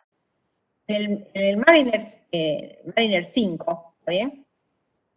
Dice 6 bits de píxeles se los codificaron utilizando 6 bit píxeles se codificaron utilizando un código de Hadamard. Podía corregir hasta 7 errores. Y había una tasa de transmisión de 8.3 bits por segundo. Bueno, entonces, esto es lo que quiere. Bueno, después aparece el Mariner, en el año 70-72 aparecen unos códigos como más complicados todavía. Los Red Mueller, fíjense cómo aparece. Como Hadamard, que no sabemos todavía lo que es. Pues en el 70-72 aparece un Red Mueller. ¿Está? Ajá. Dice, transmission rate fue 16.200 bits por segundo. Much better picture. Yo transmití más bits, ¿está? Pero mi definición de la fotografía fue mejor que la otra. Bueno, obviamente habían transcurrido casi una década ahí, ¿no? Entre los dos. Pero la idea es que las comunicaciones, los códigos correctores son aplicables a estas situaciones. Cuando yo tengo la expectativa de que mi información no va a llegar porque el medio la va a corromper, yo le tengo que hacer algo, no puedo dejarlo al libre albedrío. Y no puedo repetir las cosas, que sería una cosa, la primera solución de fuerza bruta, brute force approach, que le dicen. ¿Está bien? La solución de fuerza bruta es la solución que a uno se le ocurre de una sin pensar demasiado, que va a dar resultado si uno tuviese recursos infinitos. Pero no los tenemos. Bien. Bueno, entonces, Menóteles de una. ¿Está? Este cuadro que tenemos acá pinta el resultado de 50 años de codificación, de teoría de codificación para codificación de canal, que es lo que nos estamos ocupando ahora. Es decir, 50 años con gente dedicada a descubrir cuáles eran esos pasaportes, esos códigos que permitían transmitir información libre de errores. Lo que se ve arriba, en la esquina superior derecha de ustedes, es la transmisión de un cuadro de la Mona Lisa sin ningún tipo de codificación, es decir, yo hago cierro los ojos y me entrego al canal y mando los bits 0 y 1, blanco y negro, así tal cual está, expuesto en un canal de comunicación, llega de esa manera. ¿Está bien? Lo construyo, pero lo construyo todo pixelado, mal. Si hago un poco más de esfuerzo y le pongo los códigos, eso es lo que recibo sobre el mismo canal. ¿Está? Entonces, esa es la gran diferencia. La codificación permite la transmisión de información libre de ruido. Obviamente tengo que hacer un esfuerzo, tengo que pagar, eso es lo más importante. Por acá están los pasaportes, eso que les decía. Esto es genial. Entonces, ¿qué tenemos en los dos ejes? Ustedes tienen una gráfica en ingeniería, lo primero que tienen que hacer es decirme los ejes. No hay otra cosa. Tengo que entender primero eso. ¿Sí? Bueno, en el eje horizontal, yo tengo la relación, como señalo arriba, es la energía de bits sobre el ruido. ¿Quién le da el ruido? Bueno, el ruido es el canal, es como, digamos, de manera la potencia de ruido mide qué tan malo es el canal contra nosotros. La energía de bits mide qué tan fuerte es la señal. Entonces, mientras obviamente más energía tenga el bit, como que más se va a hacer notar, como que su presencia excede el nivel de ruido. El bit sobre el 0 en principio es eso, hasta tanto no veamos otra cosa de modulación digital. ¿Qué es el bit error rate? El bit error rate que se ve en el eje vertical es, una vez que yo recibo el string binario, con el pasaporte incluido, es decir, yo recibo la Mona Lisa que está a la derecha, ¿bien? ¿Está bien? Esta es la Mona Lisa sin nada, sin transmitir la Mona Lisa literal, y entonces esta curva en azul, ¿la ven acá? Esto. Entonces dice que para cada relación señal-ruido que tenga, el bit error rate va a aparecer acá. Es decir, acá me dice de los bits que recibo, cuántos están en error. Y cuántos están en error hace que se produzca este pixelado. ¿Está bien? Por otro lado, si yo le pongo codificación, ¿sí? Para la misma relación señal-ruido, por ejemplo, yo puedo pensar, venimos acá, vamos a hacer esta que está acá, me paro acá, en el 4. A ver, en el 4. ¿Cuál es el bit error rate que yo tengo si no codifico? Vengo acá y estoy entre 10 a la menos 1 y 10 a la menos 2. Esto no es, esto es logarítmico, ¿está? Entonces esto no es la mitad, pero pónganle, qué sé yo, voy a recibir, ¿cómo sería este número, Nati? 0.01 y 0.1, esto sería un 30, sería un 0.03. A ver, dice 10 a la menos 1 y 10 a la menos 2, ¿no? Sí, acá, un 3%. Sí. Entonces supongan sería 0,025. sí, bien. 0,025, 2.5%. Sí, rondemos a 3. Entonces, si yo vengo de acá, subo, subo. Yo observo esto, yo lo miro. Supongo que tengo un medidor y yo puedo medir cuánto para la reacción señal-ruido. ¿Sí? Subo. Digo, si yo no hago nada, y alguien me dio esta curva. Bueno, a ver cómo estoy acá, vengo para acá, medio mal. Bueno, acá póngale que hago esto así. Vamos a tirar, no sé si está bien tirar la curva, pero es 10 a la menos 2, para simplificarlo. 0.01 el bit error rate. Eso significa que lo multiplico por 100 y tengo una tasa de error del 1%. Significa que de uno de cada 100 bits que voy a recibir están mal. Eso significa. Es mal. Han sido dado vueltas, por ejemplo. Quiero un 0 un 1 y 0 un 1 un 0. Entonces tengo esa foto horrible que tengo a la izquierda. Pero si yo invierto en codificación, ¿está? Por ejemplo, puedo llegar acá. Fíjense, 4. Tengo acá. Y estoy por acá. En 10 a la menos 5, estoy por arriba. Póngale que esté 10 a la menos 5, para hacer la corta. 10 a la menos 5 te queda 10 a la menos 3%. Así que eso es 0. Bueno, pero es casi la nada, ¿se entiende? Es 1 de cada 1000 les queda con error, no 1 de cada 100. No sé qué. ¿Se entiende cuál es la idea? Lo que dice esta curva. El bit error rate les dice cuántos bits, qué fracción de bits están en error. Entonces, a medida que yo bajo acá, tengo cada vez mejor imagen.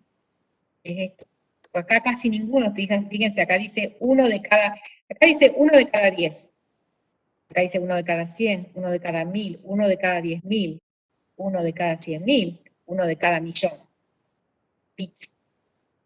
Acá la imagen es perfecta. Así que imaginemos que acá, ¿sí? Entonces, por el mismo nivel. ¿Cuál es la idea? La idea, fíjense, que lo que hacen los códigos, esta es la curva del no hago nada.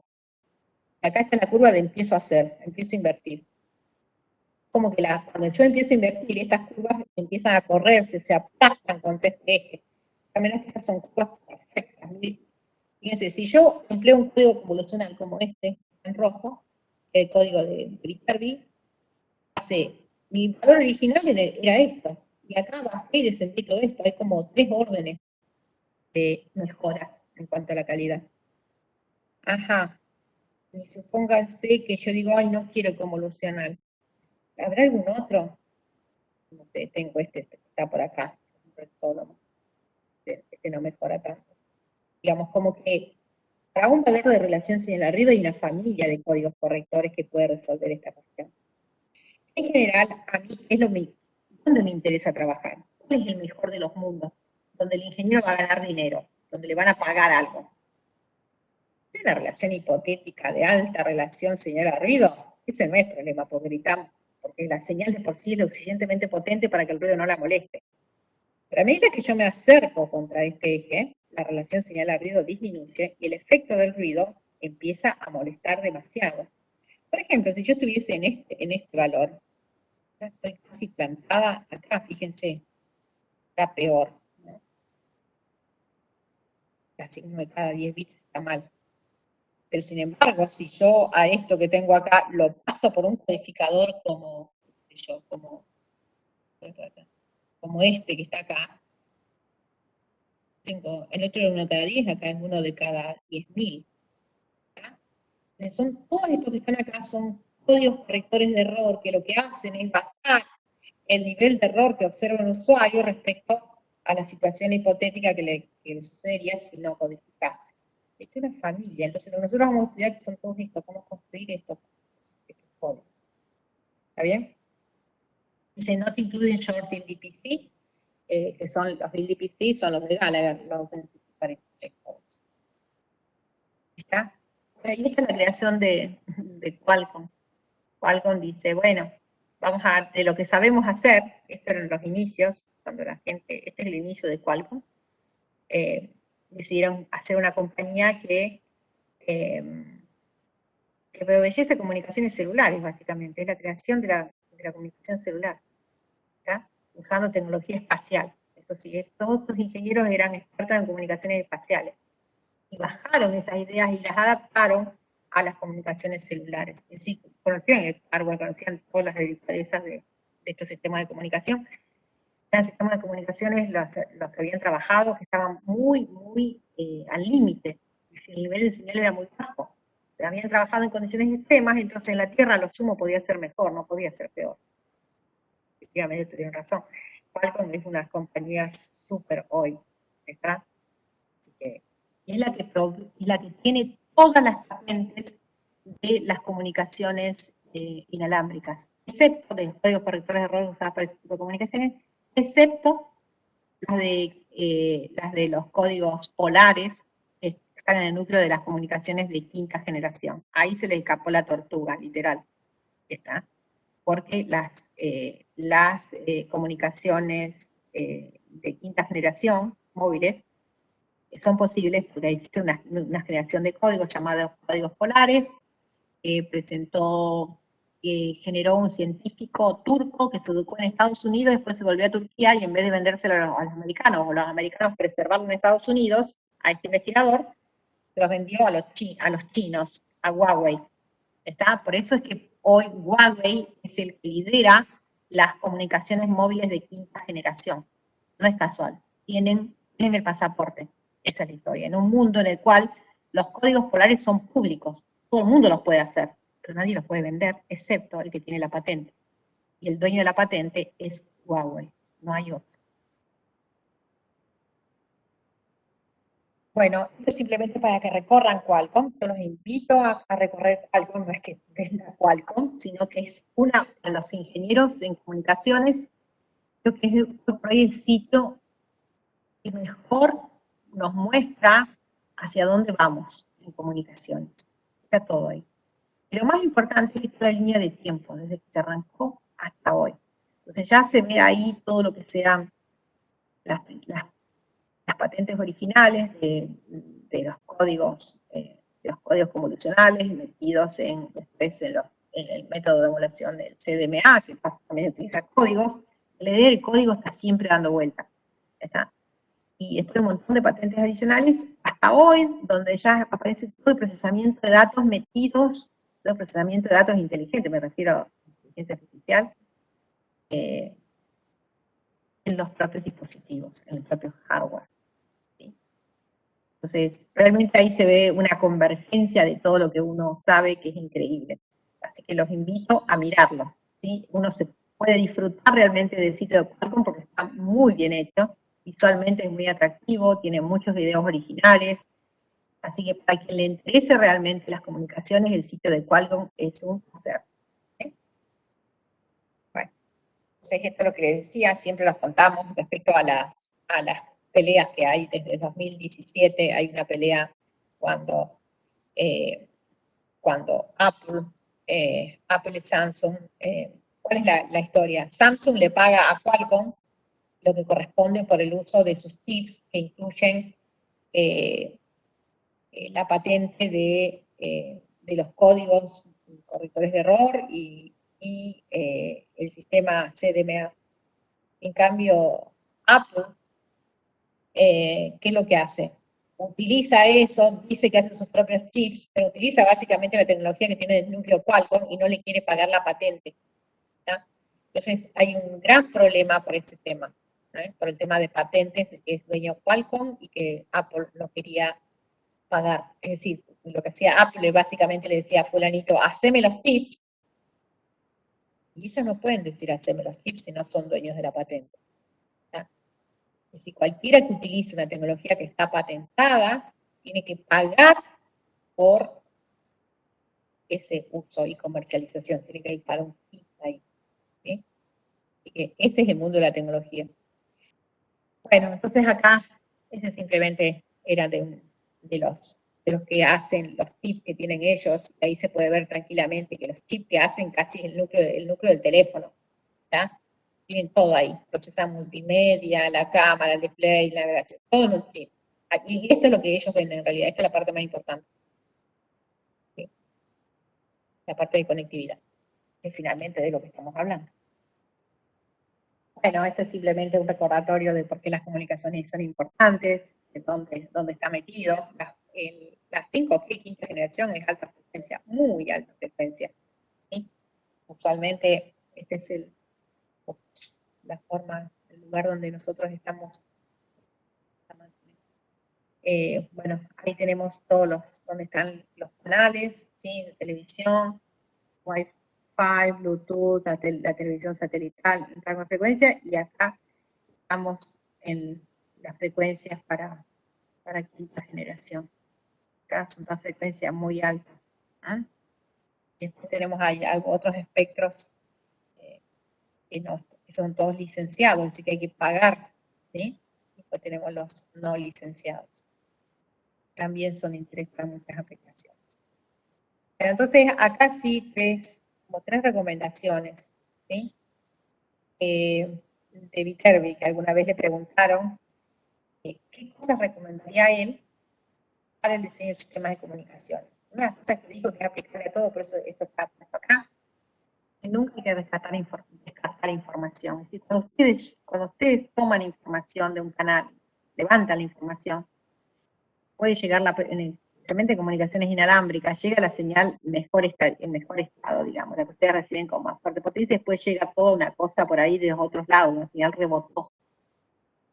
Acá Viterbi se refiere a eso, uno estaría inclinado a tomar, bueno, me quedo con la mejor, no la descartes, guárdatela porque esa te puede servir, en realidad se usa, lo que hay que hacer es tratar de sumarla de forma inteligente. Bueno, Se dice, never discard information prematurely that may be useful in making a decision. Realmente la única decisión que hay que tomar en comunicación es si es un 1 o un 0, nada más. ¿No? Bueno, y acá dice otra verdad, no es una verdad revelada, pero lo es. Dice, por favor, separe las técnicas para compresión digital de fuentes, el Huffman, por ejemplo, o el Embed-Zip, aquellas utilizadas para la transmisión en canal, que es la codificación de canal. ¿Está bien? Even though the first removes redundancy, es decir, la codificación de fuente lo que hace es sacar toda la redundancia y lo deja casi puro, desnuda a la información, ¿está bien? En su forma original. Entonces, siempre separe la codificación de fuente de la codificación de canal. A pesar de la primera remueve la redundancia y la segunda la agrega, así como vamos a ver ahora la agrega. ¿Sí? El último se refiere simplemente a una observación respecto del CDMA. Bien, esto podemos pasarlo por ahí. Vamos a ver lo que sucede. Bueno, tengo hora por ahí, quiero ir por ahí, a ver, casi pasada. Bueno, 4 y 5 son. Ajá, bueno, 5 minutitos y ya los libero, así ya nos planteamos un poquito. Con algunas siglas. Yo voy a hablar de un canal discreto, de ahora en más, todo mi speech, todo lo que voy a hacer de presentación se va a referir al canal y la señal que voy a meter en el canal y la señal que voy a sacar del otro lado. ¿Okay? Entonces, primero vamos a definir aquello que definimos un canal. De nuevo, es una abstracción. Acá no me importa si es una fibra, un cable coaxial, un par trenzado, es decir, un medio inalámbrico o guiado, digamos. ¿Está bien? A mí lo único que me importa, ¿sí? Lo único que me importa es que yo tengo una cantidad de símbolos posibles a la entrada y una cantidad de símbolos posibles a la salida. ¿Sí? Eso lo vamos a ver después cómo se modela esto. Entonces yo tengo un canal, tengo una entrada y una salida. Ah, genial. Bien, ¿cuál es la entrada? Son los símbolos que yo voy a poner en la entrada de ese canal. ¿Cómo asumo que esos símbolos se llaman? X. ¿Cómo asumo los símbolos de salida en el otro extremo? Y. ¿Está bien? Y tengo J de entrada y A de salida. ¿Por qué tengo esta cosa ahí rara de que tengo diferentes? Si yo no era que entro con binario y salgo con binario. Bueno, vamos a ver que no es tan así. El Discrete Memory Less, es un canal DMC, canal discreto y sin memoria. Discreto precisamente se refiere a que la entrada es discreta y la salida es discreta. Es decir, puedo contar los símbolos a la entrada, puedo contar los símbolos a la salida. Memoryless se refiere a que yo transmito un símbolo, el resultado de esa transmisión no influencia la transmisión del siguiente símbolo, es decir, los símbolos se transmiten en forma independiente. ¿Eso es cierto? ¿Siempre es así? No, no es tan así en la práctica, pero no importa, por ahora este es nuestro modelo, el más sencillo de todos. Entonces yo tengo, lo que puedo imaginar yo, tengo a la entrada, la fuente X, digamos, la entrada que es X, la salida que es Y. Y en X, una variable aleatoria, otra vez, yo no sé cuál de las letras va a ser, pero yo sé que es una cualquiera de las 8 letras que están ahí, X0 hasta XJ-1. Ajá.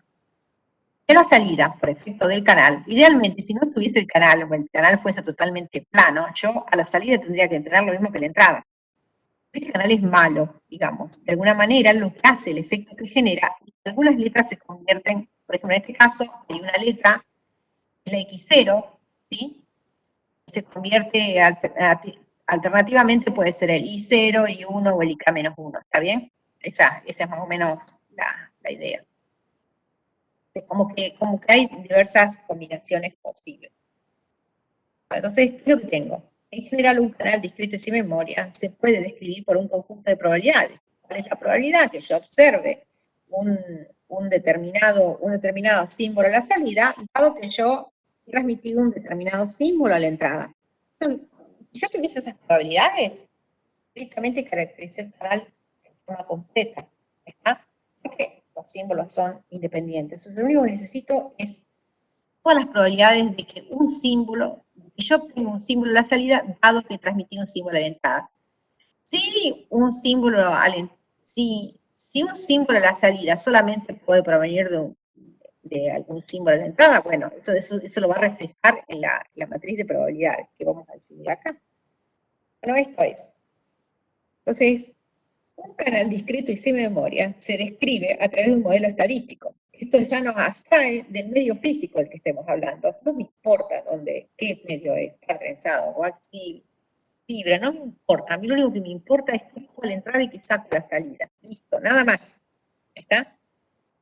Entonces siempre lo voy a definir a partir, un canal se define por un conjunto de probabilidades que son probabilidades del tipo condicional. ¿Cuál es la probabilidad de que yo observe la salida? Dado algo, dado que a la entrada ha sido transmitido tal símbolo. Es eso, básicamente. Esta es la representación gráfica de un canal de comunicación. Yo tengo a la entrada una X y a la salida tengo una Y. ¿Está? ¿Y qué es lo que convierte, qué es lo que hace que el pasaje de X a Y, en el pasaje de X a Y haya un cambio? El ruido. El ruido aparece, es como el motor de ese cambio. Mientras más ruido tenga, más probabilidad de que yo tenga cambios ahí que no pueda manejar. ¿Está? Bien. Y entonces, un canal de comunicaciones, no importa su formato físico que tenga, se caracteriza de manera estadística a partir del siguiente conjunto de probabilidades. ¿Cuál es la probabilidad de que la salida observe tal símbolo, dado que a la entrada la gente transmitió tal símbolo? Y tengo que dar este conjunto de probabilidades para todo valor de X y para todo valor de Y. ¿Está bien? Para todo para valor de Y, J y K. Lo importante es lo siguiente. La probabilidad de que yo observe un símbolo, ¿está bien? Acá dice que yo observe un símbolo cualquiera a la salida es 1. Dado que me transmite, la probabilidad de que observe un símbolo cualquiera en función de que se transmitió, la fuente puso un símbolo, es decir, la probabilidad, esto se podría hacer así. ¿Cuál es la probabilidad de que un símbolo a la entrada se convierta en uno cualquiera a la salida? En uno cualquiera es 1, seguro. Eso es lo que está diciendo la tercera línea. ¿Está? Todas son probabilidades, por lo tanto todas están acotadas entre 0 y 1. Finalmente, es así la matriz del canal. Un canal en realidad entonces se define por un conjunto de probabilidades. ¿Cuáles son?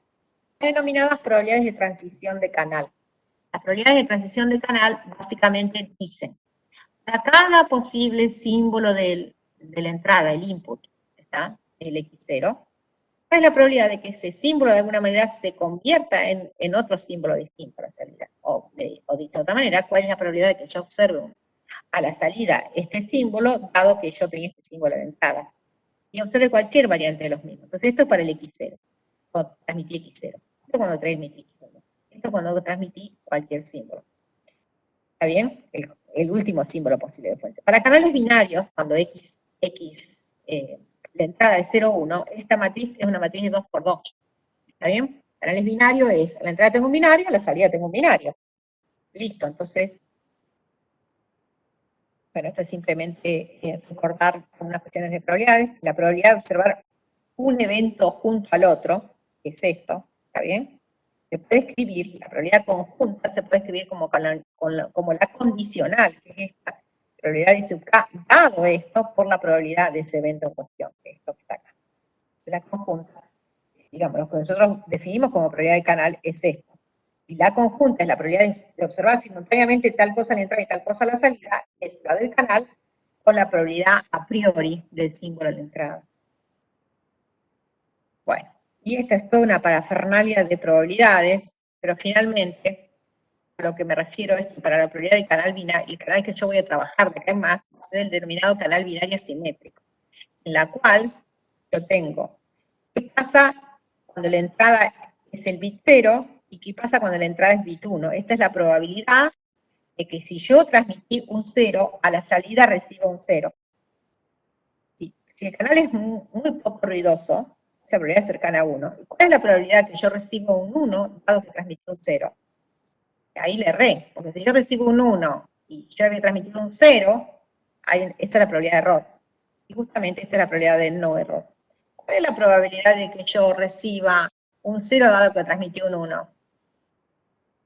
Acá estoy suponiendo que el flip, el cambio de bit de un 0 a un 1 o de un 1 a un 0 es el mismo, por eso se dice que es simétrico.